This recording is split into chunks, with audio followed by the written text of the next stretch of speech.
안녕하세요. 현행 우리나라 등기제도는 공신력이라는 것이 없어 등기부등본에 기재된 내용만 믿고 거래했다가 나중에 문제가 생겨도 아무런 구제 조치를 받을 수 없다고 합니다. 부동산을 등기된 소유자로부터 매수자가 적법 절차에 따라 구입해서 소유권을 확보했다 하더라도 진짜 소유자가 나타나 소유권을 다시 돌려달라고 하면 돌려줘야 한다는 것이죠. 황당한 얘기입니다. 물론 매수자는 기존에 등기되어 있는 소유자에게 매매 대금을 다시 돌려달라고 하면 된다고 하지만 등기부등본의 공신력 부재에 따른 피해는 온전히 매수자가 부담할 수밖에 없는 구조적 위험을 가지고 있답니다. 그래서 요즘 부동산 권리보험에도 많이 가입하는 추세입니다. 이러한 문제점이 있지만 등기부등본을 볼 수 없다면 부동산 매매, 절세, 월세, 부동산 거래 전체에서 우선 확인해야 될 수 있는 권리관계를 볼 수 없기에 보는 것은 꼭 알아야 되는 것이 사실입니다. 이 영상을 보시면 부동산 등기부등본을 제대로 보는 눈이 생길 것입니다. 부동산 등기부등본에 이거가 있으면 저라면 계약 안 하겠다고 얘기했었죠. 바로 갑구에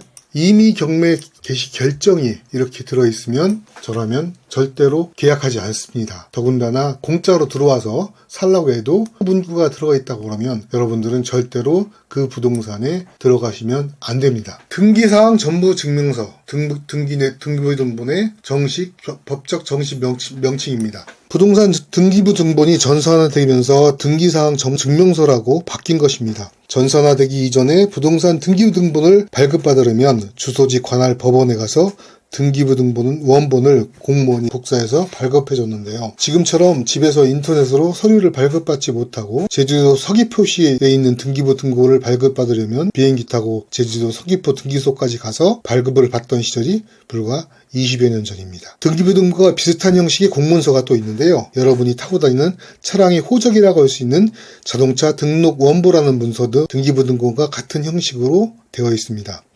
오늘 이 영상 보시면 등기부등본과 자동차 등록 원부 두 가지 공문서를 모두 볼 수 있는 눈을 갖게 되는 것입니다. 등기부등본은 일반 건물과 집합 건물에 대한 등기부가 따로 있고 일반 건물에는 토지와 건물이 각각 따로 등기부 존재하며 집합 건물에는 하나의 등기부가 존재합니다. 등기부 첫 장에는 표제부, 두 번째는 갑구, 마지막엔 을구로 나뉘게 됩니다. 먼저 갑구부터 설명드리자면 갑구에는 소유권과 소유권에 관련한 권리가 표기되어 있습니다. 즉 직주인이 누구인가 표시되어 있는 부분입니다. 맨 앞쪽의 순위번호는 소유권 순위번호입니다. 여기 앞쪽에 순위번호는 순위번호입니다. 만약에 이전 소유자를 알고 싶다면 등기부등본 발급 시 말소 사항을 포함하여 클릭하면 발급받게 됩니다. 등기 원인일은 일반적으로 유상거래의 경우 부동산 계약일을 말합니다. 여기에 보면 계약일입니다. 계약일, 매매 계약일. 접수일은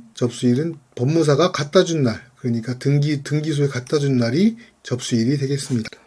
갑구에는 반드시 최종 소유자를 확인하고 그 소유자가 계약을 체결해야 합니다. 만약 소유자가 해외 출장 등으로 배우자 또는 공인중개사가 대리인으로 부동산 거래를 해야 한다면 유성상이라도 대리인에게 대리권을 주었다는 점을 확인해야 되고 소유자가 인감도장이 날인된 위임장과 인감증명서를 확인해야 됩니다. 가짜 주인을 내세워 전세금을 횡령하는 사례가 심심찮게 발생됩니다. 정말 유의하셔야 합니다. 마지막에 갑구에는 가압류, 임의 경매 개시 결정 등 이런 표시가 되어 있습니다. 일반 거래의 경우 잔금정에 이 모든 사항을 해결하고 잔금을 치러주시고 임대의 경우에는 피하시는 것을 말씀드리겠습니다. 또 2006년부터 부동산 실계력 자격도 갑구에 기재되어 있습니다. 소유자가 최종 소유자는 여기에 보면 마지막이 소유권 이전 세 번째 마지막 소유자가 되겠습니다. 이 사람이 가압류를 당했고 그 다음에 임의경매가 결정이 돼서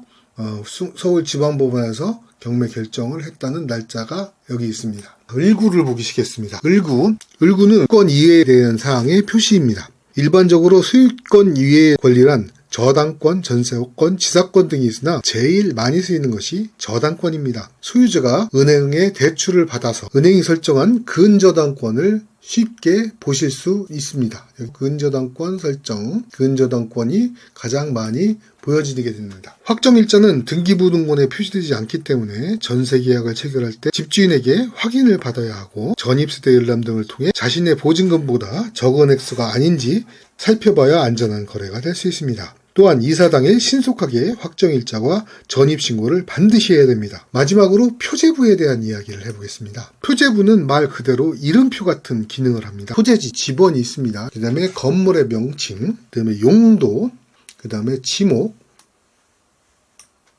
면적, 등기 원인사항, 기타사항이 다 적혀 있고요. 건물의 내역도 이렇게 적혀 있습니다. 그 다음에 여기에 보면 표제부 보면 내역, 철근 콘크리트조, 그 다음에 건물 번호, 접수일, 보통 이게 이제 준공일이죠. 등기법에 의해서 등기가 되어 있다는 것을 나타내주고 있습니다.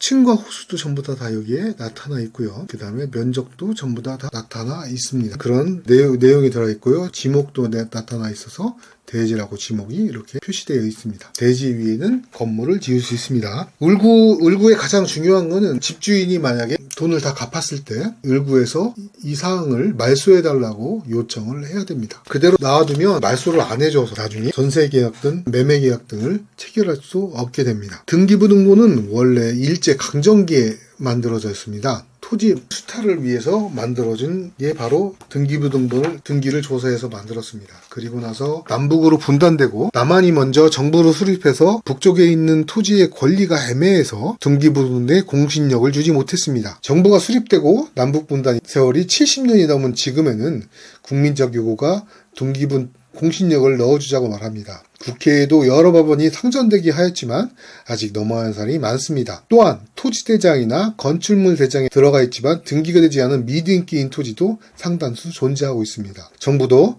조상 땅 찾기 운동 등을 전개하 미등기로 남아있는 토지를 등기부에 넣는 작업을 꾸준히 계속하고 있지만 진척도가 빠른 것 같지는 않습니다. 공신력이 없는 등기부등본은 부동산 거래 시 참고용으로 사용하시고 안전한 부동산 거래를 위하여 안전한 방법으로 거래하는 것을 추천드립니다. 지금까지 내용은 부동산 경매가 처음인데요. 세무서가 알려주는 부동산 셀프 절세 경매 공부에 빠져라 등 부동산 관련 서적의 내용을 참고로 만들어 드렸습니다. 여러분들이 제 영상을 부동산에 대한 관심, 더 구체적으로 부동산에 대한 경매에 대해서 관심이 있어서 제 영상을 보고 계시라고 생각됩니다. 제가 느끼는 부동산은 결국 주인이 따로 있다는 점입니다.